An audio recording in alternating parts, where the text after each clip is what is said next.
Olá, senhores. Hoje a gente conversa sobre morfologia vegetal, certo? E aí a gente ainda está aqui direto dos estúdios do mundo animal. Portanto, como posso falar para vocês, um laboratório ao vivo, certo? A nossa conversa de hoje é só para relembrar vocês sobre morfologia vegetal, algumas coisas que nós já havíamos conversado. Então a gente vai fazer uma gravação de 4 minutos e a gente interrompe a gravação e grava novamente mais 4 minutos para não ficar um vídeo muito longo, ok?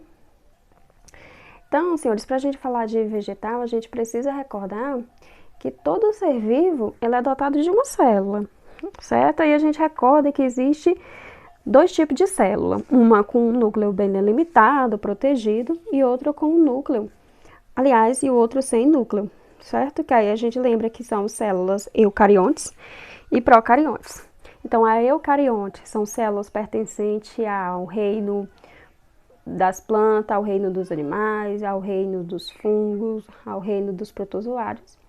E a célula procariótica que vai pertencer, né, às bactérias.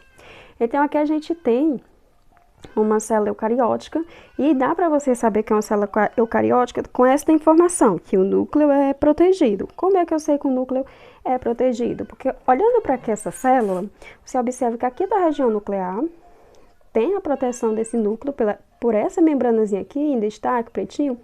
Isso aqui é uma membrana chamada de carioteca, ou membrana nuclear, certo? Que vai fazer a proteção do material genético que está aqui dentro.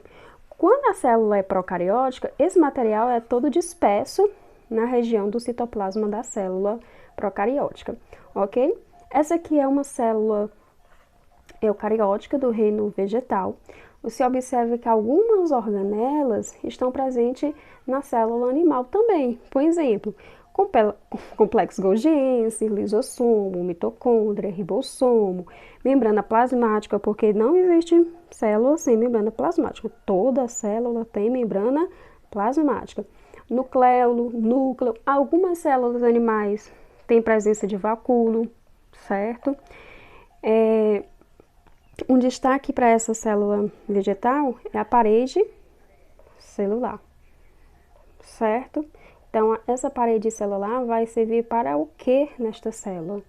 Para permitir a resistência. Então, aqui, por mais que essa célula aqui esteja cheia, ela não vai romper devido à presença da parede celular, ok? Então, isso aqui é uma célula vegetal com presença de cloroplasto, responsável por pigmento, vacúolo por acúmulo de água ou de outras substâncias, de toxinas também, certo? E aí, algumas coisas são exclusivas da célula eucariótica vegetal e outra da célula eucariótica animal. Tranquilo? Então, dá pra gente dar continuidade. As características desse reino são seres eucariontes, né? Como a gente já havia conversado, material genético protegido, tem a capacidade de sintetizar seu alimento a partir de água, substância inorgânica e luz, no processo lá de fotossíntese.